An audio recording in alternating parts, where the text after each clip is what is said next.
మరి మతం మారిన తర్వాత దళిత క్రిస్టియన్ దళిత ముస్లిమ్స్ ఎట్లా అవుతారు, వాళ్ళకి రిజర్వేషన్స్ ఉంటాయి అసలు?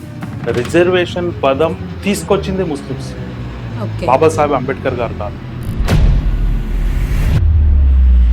మీరు పాకిస్తానీలు కాదు. ఎట్లయితాం పాకిస్తానీలో? ఎట్లయితాం? నేను తండ్రిని, నా దేశం ఇక్కడనే పుట్టిన, ఇక్కడనే సస్తాను. మీరు పుట్టింది ఇక్కడే? పుట్టింది మా తాత ముత్తాతలు అందరు పుట్టింది ఇక్కడనే. ఎన్ని తరాల నుండి? మొత్తం గుర్తుపడి నుంచి మా తాత ముత్తాతలు ఇక్కడ పుట్టిన. మరి ఎందుకు ముస్లిమ్స్ ని పాకిస్తానీలు పాకిస్తాన్ ఇండియాలోనే ఉండే కదా. పాకిస్తాన్ ఎట్లా అంటారు? మేము అక్కడ ఉంటాం, మీరేమో మాది భారతదేశం. నా దేశం నాతా ముత్తాతలు ఇక్కడనే పుట్టిన వాళ్ళు ఇదే మట్టిలో పోతాం.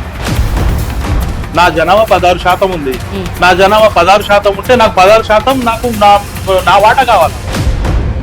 నమస్తే, వెల్కమ్ టు టుడే 18 న్యూస్. నేను కల్పన. సో ఇప్పుడు గత కొద్ది రోజుల నుండి చూస్తే దళిత క్రిస్టియన్స్ అని, దళిత ముస్లిమ్స్ అని రిజర్వేషన్స్ కోసం చాలా హడావిడి జరుగుతుంది, చర్చలు జరుగుతున్నాయి. కొంతమంది నాయకులు కూడా మాకు రిజర్వేషన్స్ కావాలి అంటున్నారు. మరి సుప్రీంకోర్టు మాత్రం తీర్పు దళితులకు మాత్రమే రిజర్వేషన్స్ వర్తిస్తాయి, దళిత క్రిస్టియన్స్ ఏంటి, దళిత ముస్లిమ్స్ ఏంటి, వీళ్ళకి రిజర్వేషన్స్ ఎందుకుంటాయి, మతాలు మారిపోయారు కదా అని. అయితే ఇప్పుడు ఒక 2 రోజుల నుండి కూడా చూసుకున్నట్టయితే సోషల్ మీడియాలో రిజర్వేషన్స్ హటావ్ అనే నినాదం కూడా సోషల్ మీడియాలో బాగా వైరల్ అవుతుంది. మరి రిజర్వేషన్స్ గురించి తెలుసుకునే ప్రయత్నం చేద్దాం. ఇప్పుడు ప్రస్తుతం మన ముందు ఆల్ ఇండియా ముస్లిం రిజర్వేషన్ పోరాట సమితి ఫౌండర్ షేక్ ఇస్లాముద్దీన్ గారు మన ముందున్నారు. రిజర్వేషన్స్ మరి ముస్లిమ్స్ కి ఇవ్వాలా వద్దా, ఎందుకు ఇవ్వాలి, రాజ్యాంగంలో ఉందా అని కొన్ని విషయాలు అడిగి తెలుసుకునే ప్రయత్నం చేద్దాం. సార్ నమస్తే. నమస్తే సార్, బాగున్నారా? బాగున్నా సార్, ముస్లిం రిజర్వేషన్స్ అంటే ఇందులో కూడా దళిత ముస్లిమ్స్ అంటున్నారు, దళిత క్రిస్టియన్స్ అంటున్నారు. దళితులుగా ఉన్నోళ్ళు మరి మతం మారిన తర్వాత దళిత క్రిస్టియన్ దళిత ముస్లిమ్స్ ఎట్లా అవుతారు, వాళ్ళకి రిజర్వేషన్స్ ఉంటాయి అసలు? మొదట మీ టుడే 18 న్యూస్ ప్రేక్షకులకు అందరికీ ఆల్ ఇండియా ముస్లిం రిజర్వేషన్ పోరాట సమితి డాక్టర్ ఇస్లాముద్దీన్ తరపున, భారతదేశ దళిత ముస్లిం పస్మాందా ముస్లిం తరపున ఉద్యమ నమస్కారాలు తెలియజేస్తున్నా. దళిత ముస్లిం మొదట మనం ఏం తెలుసుకోవాలంటే, భారతదేశంలో రిజర్వేషన్ అనే పదం ఉంది కదా. రిజర్వేషన్ పదం తీసుకొచ్చింది ముస్లిమ్స్, బాబాసాహెబ్ అంబేద్కర్ గారు కాదు. 1875లోనే 1875 ఇప్పుడు బ్రిటిష్ కాలంలో సర్ సయ్యద్ అహ్మద్ ఖాన్ అని మా ముస్లిం, ఇప్పుడు ఏదైతే అలీగఢ్ యూనివర్సిటీ ఉంది కదా, అలీగఢ్ యూనివర్సిటీ ఆయన ఉద్యమకారుడు, అలీగఢ్ యూనివర్సిటీ స్థాపకుడు. అప్పుడు ఆయనే ముస్లింలకు రిజర్వేషన్ కల్పించాలి, అది కూడా రాజకీయ రిజర్వేషన్. మొదట అడిగింది ఉద్యమ పరంగా, విద్యాపరంగా, ఉపాధి పరంగా కాదు. ఎందుకంటే అప్పుడు హిందూ జనాభా ఎక్కువ, ముస్లిం జనాభా తక్కువ. అయితే మేము మైనార్టీలము, మాకు రాజకీయ రిజర్వేషన్ ఇస్తే మా వాటా మాకు కూడా ఉంటుంది, మేము కూడా అసెంబ్లీకి పార్లమెంట్లో వెళ్తామని ఎప్పుడు 1875లోనే ఉద్యమం. మొదట ముస్లిమే రాజకీయ రిజర్వేషన్ గురించి మాట్లాడింది ఒక ముస్లిం వ్యక్తే. మళ్ళీ దాని తర్వాత చాలా మంది వచ్చారు, చాలా మంది రిజర్వేషన్ గురించి మాట్లాడారు. మళ్ళా బాబాసాహెబ్ అంబేద్కర్ గారి కన్నా ముందు 1909లో ఆగా ఖాన్ మీకు ఐడియా ఉందా? ఆగా ఖాన్ అంటే బాబాసాహెబ్ అంబేద్కర్ గారికి మొదటి రౌండ్ టేబుల్ సమావేశంలో, 2వ రౌండ్ టేబుల్ సమావేశంలో, 3వ రౌండ్ టేబుల్ సమావేశంలో ఓన్లీ ఆగా ఖాన్ బృందమే బాబాసాహెబ్ అంబేద్కర్ గారికి సపోర్ట్ చేశారు. దేనికోసం? ఏదైతే మొదటి రౌండ్ టేబుల్ సమావేశంలో దళితుల కోసం ఏమేమి కావాలనేది, 2వ రౌండ్ టేబుల్ సమావేశంలో ఇక్కడ కుట్ర చేయడానికి ప్రయత్నించారు అప్పుడు గాంధీ గారు. మొదటి రౌండ్ టేబుల్ సమావేశానికి వెళ్ళలేదు, 2వ రౌండ్ టేబుల్ సమావేశానికి గాంధీ గారు వెళ్ళారు. గాంధీ గారు వెళ్ళి స్పెషల్ గా ఆగా ఖాన్ బృందానికి పిలిపించి డిన్నర్ ఇచ్చారు గాంధీ గారు. డిన్నర్ ఇస్తే అప్పుడే ఆగా ఖాన్ గారు ఏం చేశారంటే, ఈయన గాంధీ అంటే ఈయన కోమటి, ఈయన ఎవరికి ఏం పెట్టాడు, కానీ మాకు డిన్నర్ ఇస్తుండంటే దీంట్లో ఏదో లాజిక్ ఉందని డైరెక్ట్ గా అడిగారు. మా ఏముందంటే, మీ గురించి, మీ ముస్లిం గురించి నేను మాట్లాడతాను, కానీ మీరు బాబాసాహెబ్ అంబేద్కర్ గారికి సపోర్ట్ చేయొద్దు, ఓన్లీ మీ ముస్లిం గురించి మీరు సపోర్ట్ చేస్తే నేను మాట్లాడతానే రెండో రౌండ్ టేబుల్ సమావేశంలో కూడా అప్పుడు కూడా కుట్ర జరిగింది దళితుల విషయంలో. ఇక్కడ ముస్లిం రిజర్వేషన్ పక్కన పెట్టేస్తే దళితుల రిజర్వేషన్ కూడా ఎక్కడైతే పూనా ఒప్పందం ఉంది కదా, పూనా ఒప్పందంలో దళిత రిజర్వేషన్ తీసేశారు. పూనా ఒప్పందంలో దళిత రిజర్వేషన్ తీసిన తర్వాత అప్పుడు కేవలం రాజకీయంగా ముస్లింలకు రిజర్వేషన్ ఉంది. అప్పుడు రాజకీయంగా ముస్లింలకు రిజర్వేషన్ ఉంటే చట్టసభలో 80 మంది ముస్లిం ఎంపీలు ఉన్నారు. ఎప్పుడు బ్రిటిష్ కాలం అప్పుడే చట్టసభలో 80 మంది ఎంపీలు ఉన్నారు. ఇప్పుడు దాదాపు 543లా ఒక 24-23 మంది ఉన్నారు. ఎందుకంటే అంత సంఖ్యకు ఉన్న వాళ్ళు ఇంత సంఖ్యకు ఎందుకు పడిపోయారు? రిజర్వేషన్ తీసేశారు కదా. ఈ ప్లాన్ ఏం చేశారంటే ఇక్కడ ఉన్న దళిత నాయకులు, క్రిస్టియన్ నాయకులు అందరూ ఆలోచన చేసేది ఏమంటే మన దేశానికి పాలించేది బ్రాహ్మణ్సే. అది కాంగ్రెస్ కానివ్వండి, బీజేపీ కానివ్వండి, సిపిఐ కానివ్వండి, సిపిఎం ఎవరైనా కానివ్వండి, మీరు ఉన్నత ఆ స్థాయిలో ఉన్నారు బ్రాహ్మణ్సే. కాంగ్రెస్ పార్టీ బ్రాహ్మణ్సే, బీజేపీ బ్రాహ్మణ్సే. అక్కడ వండేకాడ వాళ్ళే ఉన్నప్పుడు మనకి ఎక్కడ ఏం దొరుకుతుంది? ఏం లేదు కదా. ఇక్కడ ఏం జరిగిందంటే మన దేశ స్వాతంత్రం కన్నా ముస్లింలకు చట్టసభలో రిజర్వేషన్ ఉంది. చట్టసభలో వాళ్ళు రిజర్వేషన్ తోటే చట్టసభలో వెళ్ళారు. ఎప్పటి వరకు ఉంది? 1950 దాకా ఉంది. 1950 దాకా అంటే స్వాతంత్రం వచ్చిన తర్వాత కూడా ముస్లింలకు దళిత రిజర్వేషన్ ఉంది. 50లో ఆగస్టు 10 రోజు రాష్ట్రపతి ఉత్తర్వులు వస్తాయి. ఏమని వస్తాయి అంటే దళితుల నుంచి హిందూగా మారినోళ్ళకే రిజర్వేషన్ వర్తిస్తుంది. దళితుల నుంచి క్రిస్టియన్ గా మారినోళ్ళు, దళితుల నుంచి సిక్కులు మారినోళ్ళు, దళితుల నుంచి బౌద్ధిస్టు మారినోళ్ళు, జైన్లు మారినోళ్ళు, ముస్లింలు వాళ్ళకు రిజర్వేషన్ తీసేస్తారు. అంటే ఒకటే ఆర్డర్. ఆ ఆర్డర్ భారతదేశంలో ఇది రాజ్యాంగం ఉంది. ఈ రాజ్యాంగ విరుద్ధం. 1950 ప్రెసిడెంట్ ఆర్డర్ ఈ రాజ్యాంగ విరుద్ధం. ఆ ఆర్డర్ 80 సంవత్సరాల నుంచి నడుస్తున్నాయంటే ఈ దేశం ఎట్లా అవ్వాలి? దేశం ఒక ఇల్లీగల్ ఆర్డర్, ఒక రాజ్యాంగంలో ఉన్న ఒక ఇల్లీగల్ ఆర్డర్ 80 సంవత్సరాల నుంచి నడుస్తుందంటే అది చిన్న మాట కాదు. ఎందుకంటే ఇక్కడ మాట్లాడేటోళ్ళు లేరు. కానీ అదే సిక్కులు 50లో ఆర్డర్ వచ్చిన వెంటనే వాళ్ళు చాలా ఫైట్ చేశారు. ఫైట్ చేస్తే సిక్కులకు 1956లో వాళ్ళకి రిజర్వేషన్ ఇచ్చేశారు. అదే ఎస్సీ రిజర్వేషన్ ఇచ్చారు. ఒకసారి అమెండ్మెంట్ అయింది. రెండవసారి 1999లో బౌద్ధిస్టులు ఫైల్ చేస్తే బౌద్ధిస్టులకు అమెండ్మెంట్ చేశారు. రెండవసారి అమెండ్మెంట్ అయింది. అదే ఆ ఆర్డర్ 2 సార్లు అమెండ్మెంట్ అయింది కదా. ఇప్పుడు క్రిస్టియన్లకు, ముస్లింలకు ఇవ్వాల. ఇక్కడ మనం చూస్తే ముస్లింల పరిస్థితి ఎట్లా ఉందంటే ఏదైతే ఇప్పుడు దాకా ప్రభుత్వాలు, రాష్ట్ర ప్రభుత్వాలు కమిషన్లు ఏర్పాటు చేసినా, కేంద్ర ప్రభుత్వాలు కమిషన్లు ఏర్పాటు చేసినా ముస్లింల పరిస్థితి దళితుల కన్నా హీనంగా బతుకుతున్నాయని చెప్తుంది. సచార్ కమిటీ అదే చెప్తుంది, రంగనాథ్ మిశ్రా కమిటీ అదే చెప్తుంది. ముస్లింలు దళితుల కన్నా హీనంగా బతుకుతున్నారు. వాళ్లకు రంగనాథ్ మిశ్రా సిఫారసు, సచార్ కమిటీ సిఫారసు క్లియర్ గా రాసి ఏముందంటే ఆ సిఫారసుల ముస్లింలకు 15% రిజర్వేషన్ ఇవ్వండి. అది కూడా అన్ని రంగంలో, రాజకీయ రంగంలో, ఉపాధి, ఉద్యోగం, విద్య. 15% రిజర్వేషన్ లో 5% సిక్కులకు, బౌద్ధిస్టులకు, క్రిస్టియన్లకు ఇచ్చేసి, జైన్లకు ఇచ్చేసి మిగతా 10% ముస్లింలకు ఇవ్వండి ఆ రంగనాథ్ మిశ్రా కమిటీ చెప్తుంది, సచార్ కమిటీ చెప్తుంది. ఎన్ని రోజులు అయింది? మన్మోహన్ సింగ్ వచ్చినప్పుడు ఆ కమిషన్లు ఏర్పాటు చేశారు. అప్పటి నుంచి ఇప్పుడు దాకా ఏం లేదు. మొన్న మన దగ్గర ఒక మోసగారి తయారైండు. ఆయన 10 సంవత్సరాలు పాలించిండు కేసీఆర్. ఆయన ఏమంటాడు, రంగనాథ్ మిశ్రా సచార్ కమిటీ ఏర్పాటు చేయడానికి నేను పూర్తిగా అప్పుడు సపోర్ట్ చేశాను, నా వల్లనే సచార్ కమిటీ వచ్చింది అని అన్నాడు. నేను ఖచ్చితంగా నా ప్రభుత్వం వస్తే 12% రిజర్వేషన్ ముస్లింలకు ఇస్తా అన్నాడు. 10 సంవత్సరాలు పాలించిండు, 10 సంవత్సరాలు 12% రిజర్వేషన్ ఇయ్యలే కేసీఆర్. ముస్లింలకు ఉల్టా బొంద పెట్టేసిండు, కానీ రిజర్వేషన్ లేదు. ఒక్కడు భూములు 57,000 ఎకరాలు మాయం చేసిండు. అంటే ఇక్కడ అన్ని ప్రభుత్వాలు ఎవరు వచ్చినా కూడా ముస్లింలకు మోసం చేసేటోళ్ళే ఉన్నారు, కానీ రిజర్వేషన్ ఇచ్చేటోళ్ళు లేరు. ఇప్పుడు ఇది మేము సుప్రీంకోర్టులో రిట్ చేసాం 2016లోనే. సుప్రీంకోర్టు క్లియర్ గా బీజేపీ ప్రభుత్వానికి కేంద్రానికి ఏం చెప్తుందంటే, మీరు బౌద్ధిస్టులకు ఇచ్చారు, సిక్కులకు ఇచ్చారు, ముస్లింలకు క్రిస్టియన్లకు రిజర్వేషన్ ఇవ్వండి అని చెప్పింది.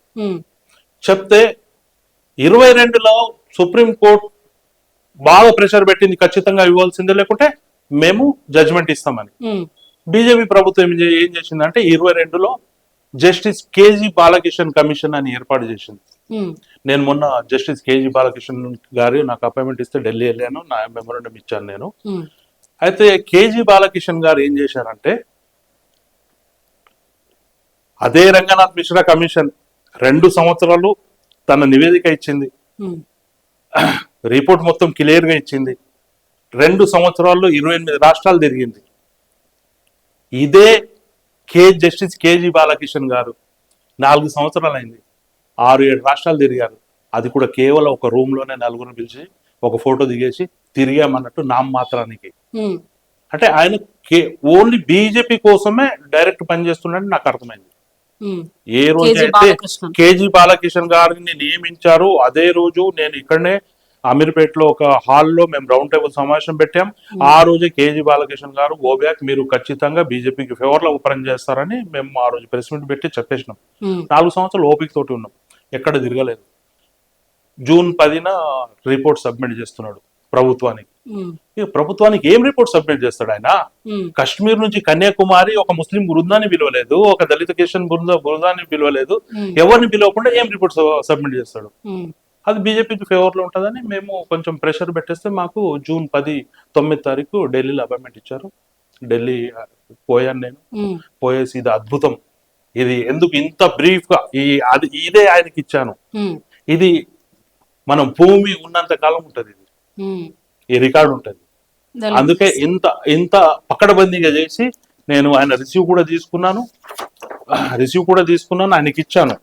అయితే అంత ఒక సుప్రీంకోర్టు జస్టిస్ ఆయన మాట ఏమంటే, ఒక చిన్న పిల్లలు కామన్ మ్యాన్ లాగా మాట్లాడాడు.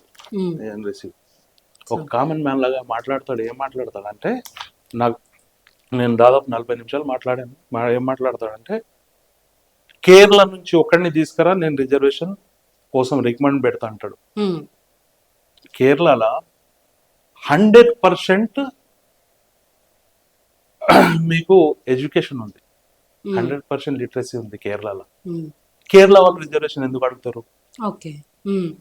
కేరళ వాళ్ళు రిజర్వేషన్ అడగరు, ఎందుకంటే అక్కడ 100% ఉంది, ఉపాధి ఉంది, అసెంబ్లీలో ముస్లిమ్స్ ఉన్నారు, కేరళ నుంచి మంచి మంత్రులు ఉన్నారు కేరళ నుంచి, వాళ్ళు ఎందుకు అడుగుతారు? సమానత్వం ఉంది కాబట్టి రిజర్వేషన్స్ అడుగుతలేరు.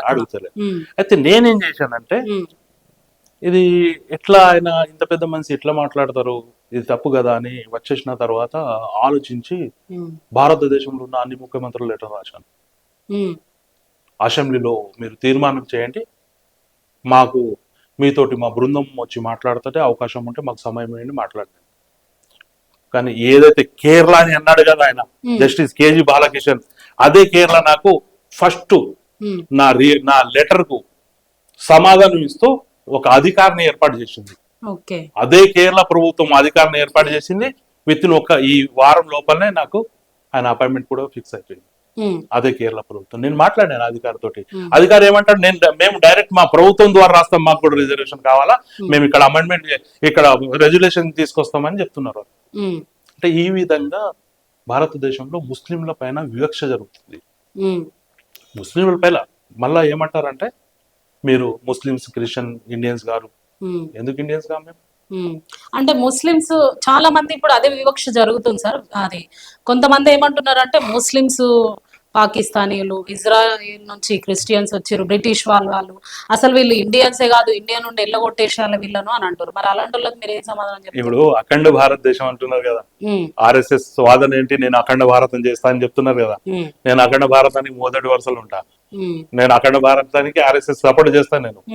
ఎందుకంటే అఖండ మన భారతదేశంలో విడిపోయిన వాళ్ళు పాకిస్తాన్, నేనైతే డైరెక్ట్ చెప్తా, నేను తండ్రిని పాకిస్తాన్ కొడుకు, నేను తండ్రిని, నా దగ్గర నుంచి విడిపోయిన వాడు నా కొడుకు వాడు.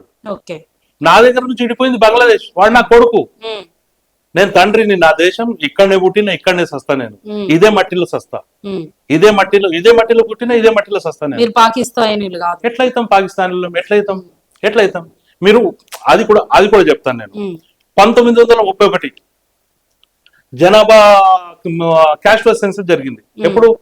బ్రిటిష్ కాలం కూడా 1931. అప్పుడు క్లియర్ గా రిపోర్ట్ ఉంది. ఏముంది? భారతదేశంలో ఉన్న ముస్లింలు 96% దళిత ముస్లింలు. అంటే దళిత ముస్లిం అంటే హిందూ నుంచి ముస్లిం కన్వర్ట్ అయిన వాళ్ళు, దళితుల నుంచి కన్వర్ట్ అయిన వాళ్ళు, అంటే ప్రతి కులం నుంచి కన్వర్ట్ అయిన వాళ్ళు. అప్పుడు వాళ్ళు క్లియర్ గా ప్రతి ఇంటికి పోయి చేశారు కదా వాళ్ళు. మరి ప్రతి 10 సంవత్సరాలకు చేయాల క్యాష్లెస్ సెన్సస్. ఆ బ్రిటిష్ వాళ్ళు చేసిన తర్వాత ఇప్పుడు దాకా జరిగిందా? ఆ బేస్ మీద నేను మాట్లాడుతున్నా. భారతదేశంలో ఉన్న క్రిస్టియన్లు 96% ఇక్కడ క్రిస్టియన్ కన్వర్ట్ అయిన వాళ్ళే, దళితుల నుంచి ముస్లింలు అయిన వాళ్ళే, క్రిస్టియన్ అయిన వాళ్ళే. ముస్లింలు కూడా హిందువుల నుంచి ఇక్కడ ముస్లింలు అయిన వాళ్ళే. మేము విని ముస్లిం అయినాం. ఈ భారతదేశంలో ఆఫ్ఘన్ నుంచి అక్కడి నుంచి వచ్చిన వాళ్ళు 4%. మేము భారతదేశంలో మా మొహమ్మద్ ప్రవక్త సలహా విని మేము ముస్లిం అయిన వాళ్ళు. ఇక్కడ మీరు పుట్టింది ఇక్కడే? మేము పుట్టింది, మా తాత ముత్తాతలు అందరు పుట్టింది ఇక్కడే. ఎన్ని తరాల నుండి? మొత్తం గుర్తుపడి నుంచి మా తాత ముత్తాతలు ఇక్కడ పుట్టిన వాళ్ళే. మరి ఎందుకు ముస్లింస్ ని పాకిస్తానీలు పాకిస్తాన్ ఇండియాలోనే ఉండే కదా. పాకిస్తాన్ ఎట్లా అంటారు? పాకిస్తాన్ ఇండియా నుంచి పక్కన జరిగింది కదా. ఇండియా నుంచి పక్కన జరిగింది కదా. అప్పుడు ఎవరైతే జిన్నా తోటి పోవాలనుకున్నారో జిన్నా తోటి వెళ్ళిపోయారు. మేము పోము, మా దేశం మేము జిన్నా దగ్గర తోటి పోమని మేము ఇక్కడనే ఉండిపోయాం. మేమెందుకు వెళ్ళాలా? నా దేశం వదిలేసి మా తాత ముత్తాతలు ఇక్కడనే, మేము పోము. నా దేశం, నేను పాకిస్తాన్ పోనే ఇక్కడ ఉన్నారు వాళ్ళు. మిగతా చాలా మంది ఇప్పుడు హైదరాబాద్ నుంచి కూడా చాలా మంది పోయిన వాళ్ళు ఉన్నారు పాకిస్తాన్ కు. హైదరాబాద్ ఫ్యామిలీస్ చాలా మంది పాకిస్తాన్ లో అక్కడనే ఉండిపోయారు వాళ్ళు. అంటే మేము అక్కడ ఉంటాం, మీరేమో మాది భారతదేశం. నా దేశం నాతా ముత్తాతలు ఇక్కడనే పుట్టిన వాళ్ళు, ఇదే మట్టిలో పోతాం మేము. మా దేశం ఎవరు పోమంటారు మమ్మల్ని? మేము మూలవాసులం ఇక్కడ. భారతదేశం మూలవాసులం మేము. మరి ఇప్పుడు రిజర్వేషన్ల గురించి మీరు చెప్పాలంటే ఏం చెప్తారు సార్? ఇప్పుడు రిజర్వేషన్స్ ఉన్నాయి, కులాలకు అతీతంగా రిజర్వేషన్స్ కావాలా, లేదంటే సమానంగా? ఇప్పుడు కొంతమంది అంటున్నారు అసలు రిజర్వేషన్స్ తీసేయాలి, కులాలు కూడా తీసేసేయాలని కొంతమంది యువత అంటున్నారు. మాది రిజర్వేషన్ తీసేయాలనేది చాలా మంచి, దానికి నేను సమర్థిస్తా. కానీ అది అయ్యే పని కాదు. కానీ నేనేమంటా అంటే దామాష ప్రకారం, నేను మతం కులం గురించి మాట్లాడను. నా జనాభా ఎంత ఉంది? నా జనాభా 16% ఉంది.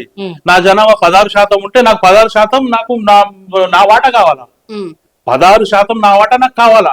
16% నా వాటా వస్తే పార్లమెంట్ లో నా అనేవాళ్ళు 100 మంది ఉంటారు. ఇప్పుడు ఆల్రెడీ మీ వాళ్ళు కొంతమంది పార్లమెంట్ లో మీ వాయిస్ వినిపిస్తున్నారు కదా, ఎందుకు? వాళ్ళు వినిపించారు. ఎంఐఎం ఉన్నారు, వినిపించారు. వాళ్ళు ముస్లింసే కానీ వాళ్ళు వినిపించారు. ఎందుకు వినిపించారు? ఇక్కడ ఏముందంటే, ఇప్పుడు నేను ఎంపీ అనుకోండి, నేను ఎంపీ అయిన తర్వాత నా ఏజ్ దాటిన తర్వాత నా పిల్లలకి చేస్తా, వాళ్ళ పిల్లలు వారసత్వం ముస్లింసే కదా. అది ఇప్పుడు దాకా కాశ్మీర్ నుంచి కన్యాకుమారి వరకు ముస్లిం అనే నాయకులు వారసత్వ నాయకత్వం కోసమే ఈ దళిత్ ముస్లిం రిజర్వేషన్ అడుగుతలేరు. లేకుంటే 1950లో సిక్కులు 56లో సిక్కులకు వచ్చినట్టు మాకు వస్తుండే. వాళ్ళు ఎందుకు అడుగుతలేరంటే, ఇప్పుడు ఈ రిజర్వేషన్ వచ్చేస్తే నాంపల్లి దర్గా ముంగట ఫకీర్ సోదరులు ఉన్నారు కదా, వాళ్ళు ఎమ్మెల్యేలు అవుతారు. వాళ్ళ వాటా వాళ్ళకి దక్కుతుంది. ఆదిలాబాద్ జిల్లాలో అడవుల ముల్తానీలు ఉన్నారు, ఆదివాసుల వాళ్ళు ఉంటారు, వాళ్ళ వాటా వాళ్ళకి దక్కుతుంది. వాళ్ళకు రిజర్వేషన్ వస్తుంది. మా దాంట్లో 109 ఉపకులాలు. మా వాళ్ళకి తెలియదు. మా వాళ్ళు ఏమంటారంటే షేక్ సయ్యద్ ఖాన్ పఠాన్ అంటారు. మా దాంట్లో నాయులు ఉన్నారు, మేతర్లు ఉన్నారు, హజాంలు ఏమంటారు దాన్ని, కుమరోళ్ళు ఉన్నారు, చెప్పులు కుట్టేటోళ్ళు ఉన్నారు, చమార్లు ఉన్నారు, అందరు ఉన్నారు, పాములు ఆడేటోళ్ళు ఉన్నారు. ఈ మళ్ళా అది ఏమంటారు, అడవి నుంచి జంతువులు తీసుకొచ్చి జంతువులను ఆడించేటోళ్ళు ఉంటారు, మంత్రగాళ్ళు ఉన్నారు, అందరు ఉన్నారు మా దాంట్లో. అన్ని కులాలు ఉన్నాయి. ఈవెన్ ముస్లింల సంచార జాతులు కూడా ఉన్నాయి. ఈ రోజు ఇక్కడ ఉంటే రెండో రోజు అక్కడ ఉంటారు. ఈ రిజర్వేషన్ ఇంత వస్తే నాకు లాభం వచ్చేది ఏం లేదు. మా ముస్లిం క్యాస్ట్ లో నేను అప్పర్ క్యాస్ట్ నే, నాకు లాభం వచ్చేది ఏం లేదు. కానీ ఏదైతే నా భారతదేశంలో జీవిస్తున్న పాకి, రెల్లి, మేతర్, మా దాంట్లో ఎవరైతే సంచార జాతులు ఉన్నారో, ఫకీర్లు ఉన్నారు, ఎవరు లద్దాఖ్లు ఉన్నారు, చాలా మంది ఉన్నారు, పట్కీలు ఉన్నారు, ఇట్లా చాలా చాలా కొంత 9 కులాలు ఉన్నాయి. వాళ్ళకి రిజర్వేషన్ వస్తే కామన్ మ్యాన్ అంటే ఈ రోజు బిచ్చం అడిగినోడు అసెంబ్లీకి పోతాడు. ఈ తెలంగాణ అసెంబ్లీలో 20 సీట్లు రిజర్వేషన్ వస్తాయి మాకు. 20 సీట్లు, అది బీజేపీ అయినా టీడీపీ అయినా ఏ పార్టీ అయినా ఇవ్వవలసిందే, లేకుంటే ఆ రిజర్వేషన్ ఆ సీట్ ఖాళీ ఉంటుంది. ఈ ఈ నాయకులు ఎందుకు మాట్లాడతారు? ఇప్పుడు ఎగ్జాంపుల్ ఎంఐఎం, హైదరాబాద్ లో ఎంఐఎం ఉంది కదా, ఒకవేళ ఈ రిజర్వేషన్ వస్తే ఎంఐఎం లో ఉన్న 9 సీట్లు ఉన్నాయి కదా, అక్కడ రిజర్వేషన్ సీట్లు అవుతాయి. అయితే వాళ్ళకు సీట్లు రావు కదా, అక్కడ రిజర్వ్ అయితే నార్మల్ మ్యాన్ అక్కడ మన తలాబ్ కట్టాల, తలాబ్ కట్ట మొత్తం ఎవరుంటారు? పాకిలు ఉంటారు, మన రెల్లీలు ఉంటారు, మెహతర్లు ఉంటారు. మెహతర్ అటు మాదిగ ఉపకులం, ఇటు ముస్లిం ఉపకులం. రెల్లి అటు మాదిగ ఉపకులం, ఇటు ముస్లిం ఉపకులం. తలాబ్ కట్ట మొత్తం మా వాళ్ళే ఉన్నారు. తలాబ్ కట్ట ఆ ఏరియాలో హైదరాబాద్ ఓల్డ్ సిటీలో ఉన్న ఎస్సీ రిజర్వేషన్ వస్తే 7 సీట్లు దళిత్ ముస్లింలకు వస్తాయి. 7 సీట్లు దళిత్ ముస్లింలకు వస్తాయి. ఎంఐఎం ఆ పెద్దవాళ్ళకి సీట్లు ఇస్తారా? వినిపించారు. ఇది వారసత్వ రాజకీయం నడుస్తుంది, వారసత్వ రాజకీయం నడుస్తుంది. ఇప్పుడు ఇస్లాముద్దీన్ గారు రిజర్వేషన్స్ కోసం పోరాడుతున్నాము అని అంటున్నారు. సో ఇందులో ఆయనకి ఎలాంటి స్వార్థం లేదా? నాకేం స్వార్థం లేదు. స్వార్థం లేని ఎందుకు పోరాడాల్సి వస్తుంది? అధికారంలో ఉన్న వాళ్ళు పోరాటం చేస్తలేరు అని అంటున్నారు. మీరు ఎంపీ కావాలనుకుంటున్నారేమో నేను అంటున్నా. అది నేను రిజర్వేషన్ లేకుండానే ఖచ్చితంగా ప్రయత్నం చేస్తున్నా, ఖచ్చితంగా అవుతా. మీ ఆశీర్వాదాలతో ఖచ్చితంగా నేను అవుతా. ఎందుకంటే పార్లమెంట్ లో పోతేనే మనం ఏం మాట్లాడాలి, వాళ్ళు మాట్లాడతలేరుగా, మనం మాట్లాడాలి. ఆ స్వార్థం కోసమే మీరు ఈ మాటను ముందుకు నా స్వార్థం ఉంటే నేను 27 సంవత్సరాలు ఎంఆర్పిఎస్ మందకృష్ణ మాది గారికి సపోర్ట్ చేశాను, వాళ్ళతోటి ఉన్నాను, వాళ్ళ ప్రతి ప్రోగ్రామ్ లో ముందు నడిపించాను. నాకు దళితులతోటి ఏం స్వార్థం ఉంటది? ఇప్పుడు ఏబిసిడి వర్గీకరణ అయితే నాకు వర్గీకరణ అయినట్టేనా? నాకు స్వార్థం ఏం లేదు. నాకు ఒకదాని ఒక డాక్టర్, ఒకదాని ఒక అమ్మాయి ఎంబీబీఎస్ అయిపోయింది, లండన్ లో పీజీ చేస్తుంది. ఆమె మంచి కార్డియాలజిస్ట్ అవుతుంది, గుండె డాక్టర్ అయ్యే వస్తుంది. నాకు స్వార్థం ఎవరు లేరు, వెనకాల లేరు, ముంగడలేరు. ఎప్పుడైతే నేను కుటుంబం కూడా వదిలేసిన, టోటల్ నా జీవితం మొత్తం ప్రజల కోసం, నా సమాజం కోసమే. నా సమాజం కోసం బాబాసాహెబ్ అంబేద్కర్ రాసిన రాజ్యాంగం కోసం. రాజ్యాంగం పరంగా మీరు రాజ్యాంగం అంటున్నారు కదా, రాజ్యాంగ పరంగా ముస్లింస్ కి రిజర్వేషన్ రావడం, రిజర్వేషన్ కోసం మీరు పోరాడుతున్నారు. రాజ్యాంగ పరంగా ఇది కరెక్ట్ అని మీరు నమ్ముతున్నారా? 100%. మరి కొంతమంది దీన్ని విమర్శిస్తున్నారు కదా, కరెక్ట్ కాదు, రాజ్యాంగాన్ని మీరు తిరస్కరిస్తున్నారు అని అంటున్నారు. ఆర్టికల్ 25 మాకు క్లియర్ గా చెప్తుంది. మేము ఆర్టికల్ 25 మా స్వేచ్ఛ మాకు కావాలా? మా స్వేచ్ఛ ఇవ్వకుంటే ఎట్లా? ఇప్పుడు రాజ్యాంగ పరంగా అంటున్నారు కదా, నేను బీజేపీ ప్రభుత్వాన్ని మీ న్యూస్ ఛానల్ ద్వారా నేను అడుగుతున్నా, బీజేపీ ప్రభుత్వాన్ని అడుగుతా, ఈడబ్ల్యూఎస్ రిజర్వేషన్ ఎవరిని అడిగి తీసుకొచ్చావు? దాంట్లో బ్రాహ్మణ్స్ లేరా, రెడ్డిస్ లేరా, ఎల్మన్ లేరా, మా ముస్లిం అప్పర్ క్యాస్ట్ లేరా దాంట్లో ఈడబ్ల్యూఎస్ రిజర్వేషన్? అడిగినరా? ఎవరైనా రోడ్డు మీద వచ్చారా? ఎవరైనా ధర్నా చేశారా? ఎవరైనా జంతర్ మంతర్ దగ్గర కూర్చున్నారా ఈడబ్ల్యూఎస్ రిజర్వేషన్ కోసం? డైరెక్ట్ 10% రిజర్వేషన్ ఇచ్చేసి. ఇక్కడ చాలా పెద్ద కుట్ర జరుగుతుంది. నా దళిత హిందూస్లకు అర్థమైతే లేదు. మీ న్యూస్ ఛానల్ ద్వారా నేను చెప్పగలుగుతున్నా, బీజేపీ ప్రభుత్వం చాలా పెద్ద కుట్ర చేస్తుంది సుప్రీం కోర్టు ద్వారా. గతంలో కూడా చేసింది. బీజేపీ చెప్తే సుప్రీం కోర్టు వింటదా? అదే చెప్తున్నా నేను. 2018లో అట్రాసిటీ చట్టం తీసేశారు. ఐడియా ఉందా మీకు? అది ఎవరు తీసింది? సుప్రీం కోర్టు తీసింది. అంటే బీజేపీ సుప్రీం కోర్టును ముంగట పెట్టేది ఆడే ఆ నాటకం, గేమ్ ఇది అంతా. 2018లో సుప్రీం కోర్టు అట్రాసిటీ చట్టం తీసేస్తుంది. తీసేసినాక ఉద్యమాలు చాలా పెరిగిపోతాయి. ఉద్యమాలు పెరిగినాక మందకృష్ణ మాదిక్ గారు సింహ గారి అన్న పేరుతోటి వరంగల్ సభ చాలా పెద్దది పెడతారు. మళ్ళా 2018లో జంతర్ మంతర్ కాడ పెద్ద సభ పెడతారు. దానికి ఆ వేదిక మీద రాహుల్ గాంధీ గారు కూడా వస్తారు. అదే వేదిక మీద ముంగట ఇక్కడ అట్రాసిటీ చట్టం సభ నడుస్తుంటే మొన్న కాక్రోచ్ పార్టీకి ఏ విధంగా జరిగింది కదా, ఆ సభ ముంగటనే కొందరు వచ్చేసి మనవాదులు రాజ్యాంగాన్ని కాలబెడతారు. ఆ సభ ముంగటనే రాజ్యాంగానికి వాళ్ళ మీద కూడా కేసులు అయినాయి. మళ్ళా ఓన్లీ ఒక 4 గంటలనే పార్లమెంట్ సమావేశాలు జరుగుతున్నాయి కదా, అట్రాసిటీ చట్టం మళ్ళీ పెడతారు. ఎందుకు తీసేయడం, ఎందుకు పెట్టడం, ఎందుకు? సుప్రీంకోర్టు అదే అడిగింది. ప్రభుత్వం ఏమడిగింది? సుప్రీంకోర్టు మీరే తీయమన్నారు, మళ్ళీ మీరే పెట్టమంటారు, మేమేం చెప్పాలని. మీరు 2018 న్యూస్ చూడండి, మీరు 2018లో. అయితే ఇప్పుడు కూడా అదే జరుగుతుంది. ఇప్పుడు ఏం జరుగుతుందంటే, ఇది ఖచ్చితంగా ఆర్టికల్ 341 ఏదైతే ఉంది కదా, ఇది ఖచ్చితంగా రెండవసారి అమెండ్మెంట్ అవ్వాలా. ముస్లింలకు, దళిత ముస్లింలకు, దళిత క్రిస్టియన్లకు రిజర్వేషన్ రావాలా. ఇది రాజ్యాంగానికి వ్యతిరేకం కాదు. దీంట్లో 1950 ఆర్డర్లో ప్యారా 3 ఉంటది. ప్యారా 3 మొత్తం రాజ్యాంగానికి విరుద్ధం. ఆ ప్యారా 3ని తొలగించాలా, మాకు రిజర్వేషన్ ఇవ్వాలా. అప్పుడే రాజ్యాంగాన్ని మనం కాపాడినట్టు అవుతాం. నా దళిత ముస్లింలు పైకి వస్తారు, అసెంబ్లీకి వెళ్తారు, పార్లమెంట్కి వెళ్తారు, ఎంపీటీసీలు అవుతారు, జడ్పీటీసీలు అవుతారు, సర్పంచ్లు అవుతారు. రిజర్వేషన్స్ వస్తే నిజంగానే దళిత ముస్లిం కు న్యాయం జరుగుతుంది. 100% న్యాయం జరుగుతుంది. చట్టసభలో మేము వెళ్తాం. మేము ఎక్కువ అడుగుతలేము. మేము మా దామాష ప్రకారం మాకు ఇవ్వండి. మీరు ఏ విధంగా అయితే ఈడబ్ల్యూఎస్ ఇచ్చారు కదా, మాకు ఆ విధంగా ఇవ్వండి. మా దామాష ప్రకారం ఇప్పుడు 14% పాపులేషన్ ఉంది, ఆ ప్రకారం ఇవ్వండి. ఎక్కువ ఇప్పుడు మీరు రిజర్వేషన్ అడుగుతున్నారు. ఈ రిజర్వేషన్ మీరు రాజకీయ చట్టసభల కోసమే అడుగుతున్నారా, లేదంటే అనగారిపోయిన ముస్లిం సోదరుల కోసం అడుగుతున్నారా? రాజకీయ అందరికి వర్తిస్తుంది కదా. రాజకీయ చట్టసభ అనగారిన కింద స్థాయిలో అట్టడుగున ఉన్న ముస్లింల కోసమే. ఆ ముస్లింలు చట్టసభకి వెళ్తే బాగుపడతారు. ఆయన తెలుస్తుంది. నేను ఒక ఫకీర్ అసెంబ్లీకి వెళ్ళిండు అనుకోండి, ఆ ఫకీర్ అసెంబ్లీలో ఫకీర్ల గురించి మాట్లాడతాడు. ఒక మా లదాఫ్ అని అంటాం, వాళ్ళు ఆ చట్టసభలో పోతే వాళ్ళ గురించి వాళ్ళు మాట్లాడతారు. ముస్లింలకు కూడా వివక్ష చాలా జరుగుతుంది. మీరు అంటారు చాలా మంది తెలియదు, ముస్లింలలో వివక్ష ఉంది, ఇప్పటికి ఉంది. మీరు ఆంధ్ర ఓన్లీ నల్గొండ దాటి వెళ్ళండి. మీరు నల్గొండ దాటి వెళ్తే మా లద్దా సోదరులను కొంతమంది మా మస్జిద్లలో హాఫీజ్ ఉంటే ఆయన నమాజ్ చదివేటప్పుడు ఆయన వెనుక నమాజ్ చదవరు. అట్లా కూడా ఉంటుంది. అట్లా కూడా వివక్ష నడుస్తుంది. చాలా మంది అనుకుంటారు ముస్లిమ్స్ అందరూ ఒకటే. కాదు, మస్జిద్ లో పోతే రాజు అయినా ఎవరైనా ఒకటే దాంట్లో నమాజ్ చేయవలసిందే. కానీ అంతర్గతంగా ఎవరైతే చిన్న కులాల వాళ్ళు ఉన్నారు కదా, వాళ్ళకు మా దాంట్లో హాఫీజ్ ఖురాన్ అంటాం, నమాజ్ చదివేటోళ్ళకి హాఫీజ్ అంటాం, ముఫ్తీ అంటాం, వాళ్ళకంటాం. వాళ్ళ వెనకాల నమాజ్ చదువుకో చాలా మంది చదవరు. ఉంది, ఖచ్చితంగా ఉంది. ముస్లింలో కూడా కుల వివక్ష ఉంది. ఇప్పుడు మీరు హర్యానా, యూపీ ఆ ఏరియాలో వెళ్ళండి, మీరు బీహార్కి వెళ్ళండి, బ్రిడ్జ్ల కింద పడుకొని ఉంటారు చాలా మంది ముస్లింలు. వాళ్ళకు ఆధార్ కార్డు ఉండదు, రేషన్ కార్డు ఉండదు, ఏముండదు. వాళ్ళకు భట్కి అంటాం. వాళ్ళు ముస్లింసే. వాళ్ళు ఇండియాలో ఉన్న వాళ్ళే.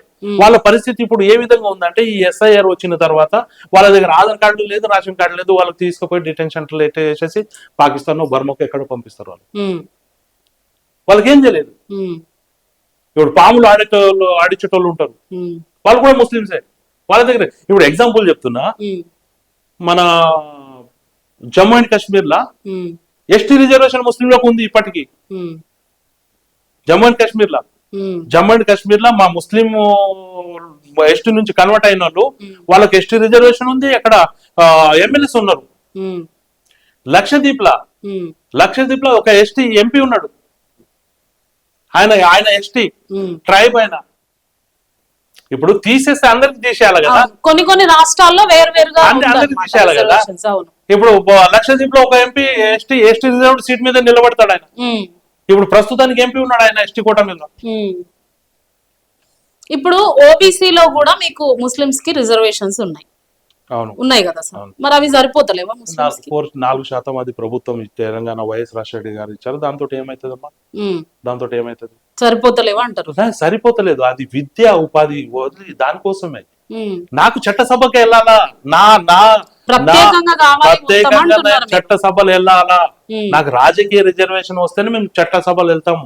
పార్లమెంట్ లో 1950 ఆర్డర్ ఏదైతే ఉంది, 3వసారి అమెండ్మెంట్ అవ్వాలి, లేకుంటే ఆ ఆర్డర్ క్యాన్సిల్ చేయాలి.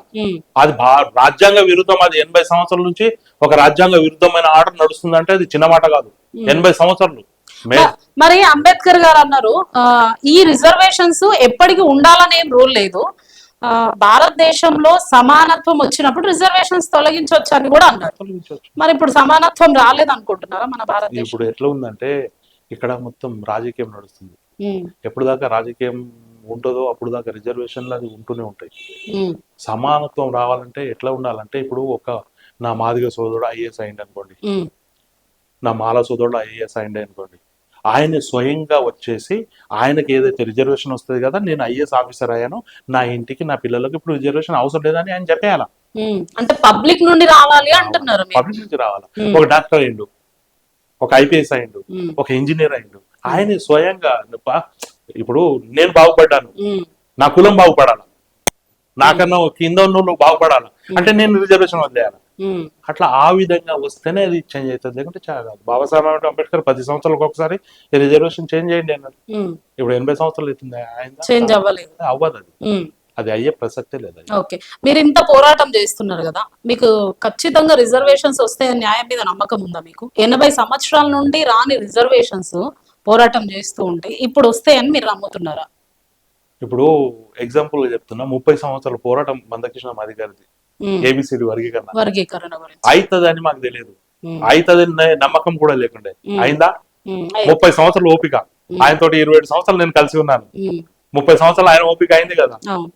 ఇది కూడా ఖచ్చితంగా ఇది ఉన్నది అడుగుతున్నాం, లేనిది అడుగుతలేము మేము. ఉమ్, మాకు ఏదైతే ఉంది అదే ఇయ్యండి అని చెప్తున్నాం, ఉమ్, కొత్తగా అడుగుతలేము. ఉమ్, ఇది కూడా అవుతుంది, ఈ రోజు కాకపోయినా రేపు అవుతుంది. ఎవరైనా నన్ను ప్రేమించేటోళ్ళు వస్తారు, ఉమ్, ఎవరైనా నన్ను ప్రేమించేటోళ్ళు పిఎం కావచ్చు, ఉమ్, నన్ను ప్రేమించేటోళ్ళు, నా జాతిని నా కులాన్ని ప్రేమించేటోళ్ళు పిఎం కావచ్చు. ఉమ్. అప్పుడు ఖచ్చితంగా అవుతుంది, సో వెయిట్ చేస్తాం ఖచ్చితంగా ఖచ్చితంగా నేను ఫైట్ చేస్తాను. ఉమ్. నన్ను ప్రేమించేటోళ్ళు, నన్ను దగ్గర తీసుకునే వాళ్ళు ఎవరు వస్తారో వాళ్ళ కోసం వేచి చూస్తాను నేను.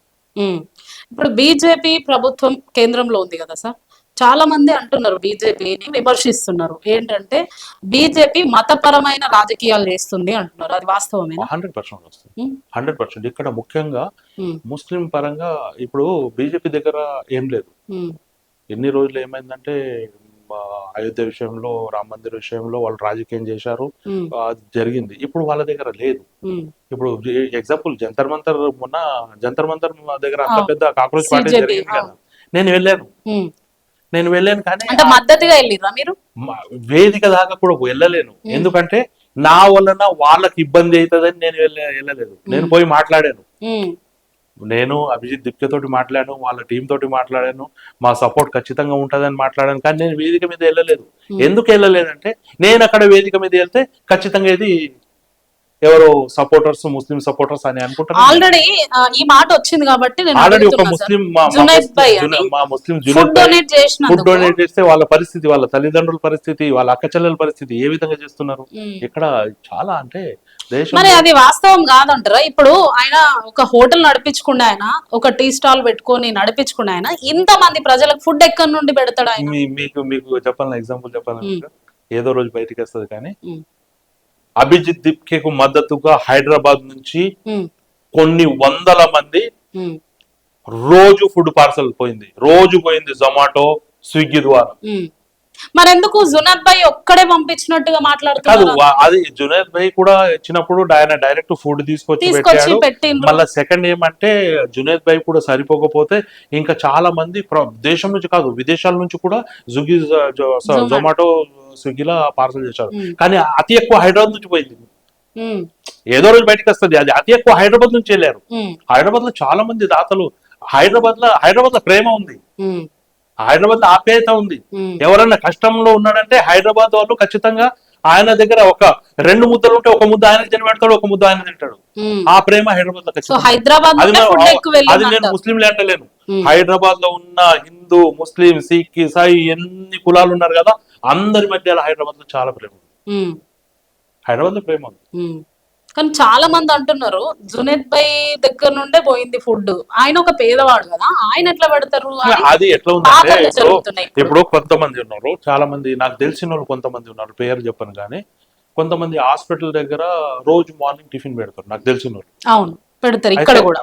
అయితే ఆయన టిఫిన్ సంవత్సరాల తరబడి పెడుతున్నాడు. ఉమ్, అయితే ఆయన చూస్తే ఆయన దగ్గర ఏముండదు, ఉమ్, రూపాయి కూడా ఉండదు. ఉమ్, కానీ ఆయనకి ఏం చేస్తారంటే, దాతలు ఏం చేస్తారంటే, నా బిడ్డ బర్త్డే ఉంది, నా కోడల బర్త్డే ఉంది, నా మనమడు బర్త్డే ఉంది, ఉమ్, ఈ రోజు నీకు ఇచ్చేస్తున్న పైసలు అది అక్కడ ఫుడ్ పెట్టని. అది ఇమీడియట్లీ ఫుడ్ పెట్టడంలో తప్పేం లేదు, ఉమ్, అన్నం పెట్టడంలో, నీళ్ళు పెట్టడంలో తప్పేముంది, ఉమ్. తప్పేం లేదు. తప్పు లేదు కానీ ఒక పేద కుటుంబం నుండి ఇన్ని వేల మందికి, అక్కడ ఎన్నో వేల మంది ఈ విద్యార్థులు వెళ్ళారు. ఈ విధంగా ఆయనకు సహకారం అందుతుంది ఖచ్చితంగా. ఉమ్, జునేద్ ఏదైతే జునేద్ ఉన్నాడు కదా, ఉమ్, జునేద్ కు ఖచ్చితంగా ఈ విధంగానే సహాయ సహకారం ఉంది. ఉమ్, ఆయనకు సహాయం దొరికింది ఎక్కడ, ఆయన ఫుడ్ పెడుతుండంటే ఇప్పుడు నేనే ఫోన్ చేస్తా, ఎగ్జాంపుల్ అనుకుంటా, ఉమ్. जुनैद भाई कल खाना कितना हो रहा हो सब मैं देख मेरे लेते को बोलो, मैं देख लेता, मैं उसका पैसा दे देता हूँ, आप खिला दो అంటాం. ఉమ్, అట్లా కూడా హెల్ప్ అందిండొచ్చు అనుకుంటున్నా. 100% అదే జరిగింది అక్కడ. ఉమ్, ఆయన పాపం చిన్న మొబైల్ షాప్ ఏదో అవును. ఆయన ఎక్కడికి వెళ్ళి పెడతారు, ఆయన ముందు అడుగేశాడు ఆయన. ఉమ్, ఇప్పుడు నేను ఎగ్జాంపుల్ చెప్తున్నా, ఢిల్లీలో నేను చెప్పాను కదా 2016లో ఒక్క నెల ప్రోగ్రామ్ పెట్టాను. ఉమ్, ఒక్క నెల ప్రోగ్రామ్ పెట్టినప్పుడు ఢిల్లీలో నేను తీసుకెళ్ళింది 5,000. ఉమ్, నా దగ్గర 5,000 ఉంది. Hmm. 5,000 తోటి ఒక నెలలో కొన్ని లక్షల మందికి ఫుడ్ పెట్టాం. ఉమ్, మేము పెట్టాం. ఉమ్, కొన్ని లక్షల మందికి, 1,000 మంది కాదు, కొన్ని లక్షల మందికి. ఉమ్, ఎక్కడికి వెళ్ళి వచ్చింది అది? ఉమ్, దాతలు ఆటోమేటిక్ గా వస్తారు. ఉమ్. సో ఇప్పుడు సిజేపీ వాళ్ళు చేసిన ధర్నా ఉంది కదా సార్, అది పక్కాగా విద్యార్థుల కోసమే జరిగింది అనుకోవచ్చా, లేదంటే దాని వెనుక రాజకీయ నాయకులు ఎవరైనా ఉండి అంటే నడిపించిండొచ్చా? మొదట అయితే నేను కూడా అనుకున్నా విద్యార్థుల కోసమే అనుకున్నా, కానీ కొంచెం ఇప్పుడు ఏదైతే బయటికి వస్తుంది కానీ కొంత కింద మీద అవుతుంది అది చెప్పలేం. ఉమ్, ఎవరైనా రాజకీయం కోసం చేస్తాడు, ఉమ్, ఆయన వెనకాల రాజకీయం ఏదో ఉండి ఉంటదని నా ఆలోచన, కానీ నేను కరెక్ట్ చెప్పలేను. ఉమ్, రాజకీయం ఎందుకంటే ఆయన చేసింది విద్యార్థుల కోసం చాలా మంచిదే. ఉమ్, విద్యార్థులు చాలా ఆయనకు సపోర్ట్ చేశారు, విద్యార్థులు ఏ విధంగా పోరాటం చేస్తారు అని చూపెట్టారు. ఉమ్, అది చాలా మంచి మంచి పోరాటం, అది ఉమ్, పీస్ఫుల్ గా జరిగింది. కానీ అక్కడ జరిగిన పోలీస్ వ్యవస్థ ఏదైతే ఉందో వాళ్ళ మీద దాడులు అవి అంతా చాలా మేము ఖండించాం దానికి. ఖచ్చితంగా అది తప్పు, అది ఉమ్, తప్పు. ప్యాలెట్ గన్లు వాడడం ఏంటి మేడం? ఉమ్, భారతదేశంలో విద్యార్థుల పైన ప్యాలెట్ గన్లు అంటే ఆయన జీవితం నరకం. ఉమ్, చిన్న చిన్న బుల్లెట్లు మొత్తం బాడీలో గుచ్చుకుపోయినాయి. ఉమ్, చిన్న చిన్న ప్యాలెట్ గన్లు విద్యార్థుల పైన వాడడం చాలా, అది మంచి పద్ధతి కాదు. అది ఉమ్, మనకు ఆ రాజ్యాంగం హక్కు ఇచ్చింది, ఫండమెంటల్ రైట్ ఉంది, Yes. పోరాడే హక్కు ఉంది. అవును. నువ్వు నిలదీయచ్చు, ఎవరైనా నువ్వు పిఎం అయినా సీఎం అయినా ఎవరికైనా నిలదీసే హక్కు మన రాజ్యాంగం ఇచ్చింది. ఉమ్, నిలదీస్తాం, ఖచ్చితంగా నిలదీస్తాం. నువ్వు తప్పు చేసినప్పుడు ఖచ్చితంగా నిలదీస్తాం. ఉమ్, నేను 10 సంవత్సరాలు కేసీఆర్ ఎన్నో కేసులు పెట్టాడు నా మీద. Hmm. 10 సంవత్సరాలు 2 రోజులకు ఒకసారి సమాజ్ కూడా ప్రెస్ మీట్ పెడుతుంటే Hmm. ప్రతిరోజు నిలదీస్తుంటే నేను ఉమ్, ప్రతిరోజు నిలదీస్తుంటే ఉమ్, ఈ తప్పు చేస్తున్నాను. లాస్ట్ లా నేను 10 ప్రశ్నలు 10 సంవత్సరాలు 10 ప్రశ్నలు అని ఒక బుక్ రిలీజ్ చేశాను. దాదాపు 16 లక్షల బుక్లు మొత్తం తెలంగాణ రాష్ట్రంలో పంపాను. ఆ బుక్ తోటే కేసీఆర్ ఓడిపోయాడు. ఉమ్.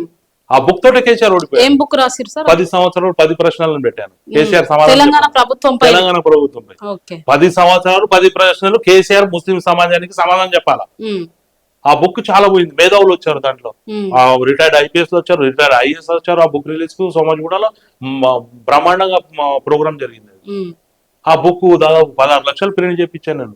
ఉమ్, ఆ 16 లక్షలు ప్రింటింగ్ నా దగ్గర రూపాయి లేదు. ఉమ్, మీరు ఇందాక అడిగారు కదా ఉమ్, ఫుడ్, అప్పుడు నా దగ్గర రూపాయి లేదు. ఉమ్, నేను ఒక పల్లెటూరు నుంచి వచ్చినోడిని, నేను అమ్మాయికి ఎంబీబీఎస్ చేపిస్తున్నా, చదివిపియాలా, నేను ఉద్యమాలు చేయాలా. ఉమ్, రూపాయి లేకుండా నాకు దాతలు ఇచ్చారు, బుక్లు రిలీజ్ చేశాం.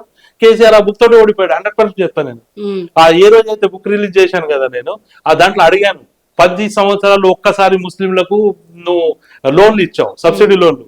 9 సంవత్సరాలు ఇయ్యలేదు. ముస్లింలకు సమాధానం ఏం చెప్తా అంటే, 2వ రోజు హరీష్ రావు ప్రోగ్రామ్ పెట్టాడు, ₹1,00,000 ముస్లింలకు ఇస్తామని. ఉమ్, మా బుక్ రిలీజ్ తోటే. ఉమ్, ఉద్యమాలకు సపోర్ట్ ఆటోమేటిక్ గా దొరుకుతుంది. ఉమ్. సో ఇప్పుడు ఒక ఉద్యమం అయితే వచ్చిందని చెప్పిన కదా సార్ నేను స్టార్టింగ్ లో, కులం తీసేయాలి, రిజర్వేషన్స్ తీసేయాలి, అందరికి సమానత్వం కావాలి అని. ఒకవేళ అట్లనే వచ్చింది అనుకోండి, కులాలన్నీ పోతాయి అని అనుకోండి, ఫర్ సపోజ్ ముస్లిమ్స్ కానీ క్రిస్టియన్స్ కానీ హిందూస్ ఏది లేదు, ఇంకా ఓన్లీ ఐఎమ్ ఇండియన్స్, దాన్ని మీరు యాక్సెప్ట్ చేస్తారా? ఒకవేళ యాక్సెప్ట్ అన్ని చేస్తే కులాలు పోతే నేను యాక్సెప్ట్ చేస్తాను. ఎట్లా యాక్సెప్ట్ చేస్తారు? ఎందుకంటే అట్లా అప్పుడు ఏమైతుంది అంటే, అప్పుడు ఉమ్, అక్కడ అప్పర్ క్యాస్ట్ ఎవరు ఉండరు, లోయర్ క్యాస్ట్ ఎవరు ఉండరు, అందరు సమానం ఉంటారు. ఉమ్, మీకు అందరికి ఎవరైతే చదువుకున్న వాళ్ళు బాగా చదువుతారో వాళ్ళకు ఉద్యోగాలు వస్తాయి. ఉమ్. వాళ్ళే కానీ మతం అయితే కొనసాగుతుంటది కదా. ఓకే, కులం పోతది కానీ ఇప్పుడు క్రైస్తవులు ప్రార్థనలు చేసుకుంటారు, ముస్లింస్ నమాజ్ చేస్తారు, మతమే. హిందూస్ పూజలు చేస్తారు. మరి సమానత్వం ఎట్లా వస్తుంది? అప్పుడు రాదు కదా. నేను ముస్లింని, ఉమ్, నా ఇష్టం పోయి నేను దర్గాకి పోతా, మా గుడికి పోతా, నేను చర్చికి పోతా. ఉమ్, ఇప్పుడు నేనే అంటే, నేను భారతదేశంలో కాశ్మీర్ నుంచి కన్యాకుమారికి ప్రతి గుడికి వెళ్ళాను. నేను ఉమ్, ప్రతి గుడికి వెళ్ళాను, ప్రతి చర్చ్కి వెళ్ళాను, ప్రతి గురుద్వారాకి వెళ్ళాను, ప్రతి దర్గాకి వెళ్ళాను. నేను ప్రసాదం తింటారా మీరు? ఖచ్చితంగా తింటాను. ఉమ్. అది అన్నం. అది అది మీరు మీ జాతికి చేస్తున్న అన్యాయంగా. ఏం నా జాతి చెప్పలేదు కదా ప్రసాదం తినవద్దు, ఉమ్. మీరు గుళ్ళకి వెళ్ళవద్దు. కొంతమంది ముస్లింస్ నేనేం చెప్తా అంటే, భారతదేశంలో పుట్టింది ఒక ఆడది ఒక మగ, ఇద్దరే పుట్టారు. దానికి ఒక 5 పిల్లలు పుట్టారు అనుకోండి, ఒకడు హిందూ అయ్యాడు, ఒకడు ముస్లిం అయ్యాడు, ఒకడు క్రిస్టియన్ అయ్యాడు, ఒకడు బౌద్ధిస్ట్ అయ్యాడు, ఒకడు జైన్ అయ్యాడు. నేను అదే అంట, నాకు ఇష్టం ఉంది నేను ముస్లిం గా మారాను. నా ఇంకొక ఫ్రెండ్ ఉన్నాడు, ఆయన క్రిస్టియన్, ఆయనకి ఇష్టం ఉంది, ఆయన క్రిస్టియన్ గా మారారు. ఓకే, ఇప్పుడు నేను ప్రసాదం కానీ మన ప్రపంచంలో పుట్టింది ఏది? ఇద్దరే, దేవుడు అల్లా సృష్టికర్త. ఎవరైనా మా భూమి మీద పంపించింది ఇద్దరినే. ఇద్దరినే. ఇక పేర్లు చెప్తే అది కాంట్రవర్సీ వేరే విధంగా పోతుంది. అది దానికి కాంట్రవర్సీ మనం చేద్దాం దానికి. కానీ నేనేమంటా అంటే పుట్టింది ఇద్దరే కదా, ఆ ఇద్దరికే ఒక ఐదుగురు కొడుకులే అనుకోండి. నేను ముస్లిం అయ్యాను, ఇంకోటి క్రిస్టియన్ అయ్యాడు, ఇంకోడు సిక్ అయ్యాడు, ఇంకోటి బౌద్ధిస్ట్. అంటే వాళ్ళిద్దరికి పుట్టిన వాళ్ళలోనే డివైడ్ అయిపోయింది. అంతే అంతే, ఎవరికి ఇష్టం. ఇప్పుడు నాకు ఇష్టం, అందరిది ఒకటే బ్లడ్ అయితే మరి. మీరు డిఎన్ఏ చెక్ చేయండి భారతదేశంలో డిఎన్ఏ చెక్ చేయండి. మన దాదాపు 2014లో ఒక ప్రొఫెసర్ అలహాబాద్ యూనివర్సిటీ నుంచి ఒక ప్రొఫెసర్ గారు భారతదేశం మొత్తం తిరిగాడు. ఆయన అసలు ముస్లిం ఎక్కడి నుంచి వచ్చారు, మాదిగా ఎక్కడి నుంచి వచ్చారని అందరు డిఎన్ఏ కోసం మొత్తం భారతదేశం తిరిగారు.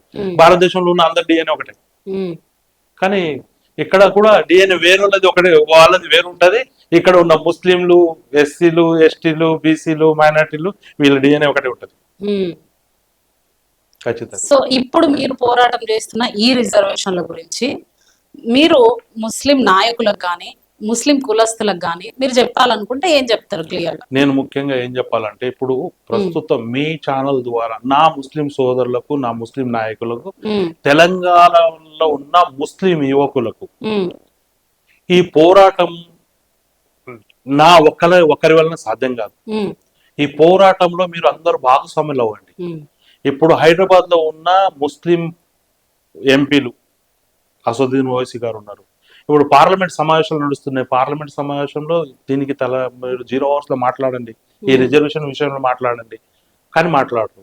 మీరు మాట్లాడితే ఖచ్చితంగా బయటికి వస్తారు, రిజర్వేషన్ అడుగుతారు. మా ముస్లింలకు ఒకటి ఏముందంటే, ఎస్సీ రిజర్వేషన్, దళిత ముస్లిం రిజర్వేషన్ అంటే మేము ఎస్సీలు అయితామా అనే ఆలోచనలు కొంతమంది ఉన్నారు, వాళ్ళకి తెలియదు. అంటే ఇది ఎస్సీ రిజర్వేషన్ అంటే కింద స్థాయిలో ఉన్న ముస్లింలు వాళ్ళకు రిజర్వేషన్ అడుగుతారు. దాంట్లో ఎస్సీలే అనే అవసరం లేదు. పస్మాందా ముస్లిం అంటారు. పస్మాందా ముస్లిం అంటే కింది స్థాయి అడుగులో ఉన్న ముస్లింస్, వాళ్ళ కోసం రిజర్వేషన్ అడుగుతాం.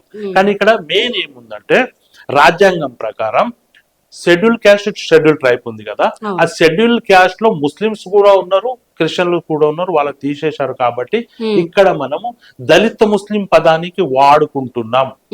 కానీ దళిత ముస్లిం అంటే నువ్వు ముస్లిం నుంచి దళితులు కన్వర్ట్ అయ్యే అవసరం లేదు. నీకు ఈ రిజర్వేషన్ వస్తే ఖచ్చితంగా రిజర్వేషన్ వస్తే నువ్వు ముస్లిం గానే ఉంటావు. కానీ రిజర్వేషన్ మాత్రం షెడ్యూల్ క్యాస్ట్ రిజర్వేషన్ మనకు వర్తిస్తుంది. అది మనం అట్టడుగున ఉన్న పస్మాందా ముస్లింస్ మాకు ఖచ్చితంగా రిజర్వేషన్ వస్తే మన జీవితాలు బాగుంటాయి. విద్యార్థులు ఐఏఎస్లు, ఐపీఎస్లు, డాక్టర్లు, ఇంజనీర్లు కొన్ని వేల మంది అవుతారు. దీనికి ఖచ్చితంగా తెలంగాణలో ఉన్న నా ముస్లిం సమాజానికి నేను రిక్వెస్ట్ చేస్తున్నా, మీ న్యూస్ ఛానల్ తరపున ఈ ఉద్యమానికి ముందు రండి, నాతోటి నడవండి. Thank you sir. So reservations గురించి మీ ఆలోచనలు ముస్లిం సోదరులకు కానీ, దళితులకు కానీ, లేకపోతే దళిత క్రైస్తవులకు కానీ మీ ఆలోచనలు పంచుకున్నందుకు కూడా thank you so much. So చూసాం కదా, ఇది ఇవాళ ఇంటర్వ్యూ. మళ్ళీ ఇంకో ఇంటర్వ్యూతో మేము ముందుకు వచ్చేస్తాం. అంతవరకు చూస్తూనే ఉండండి టుడే 18 న్యూస్.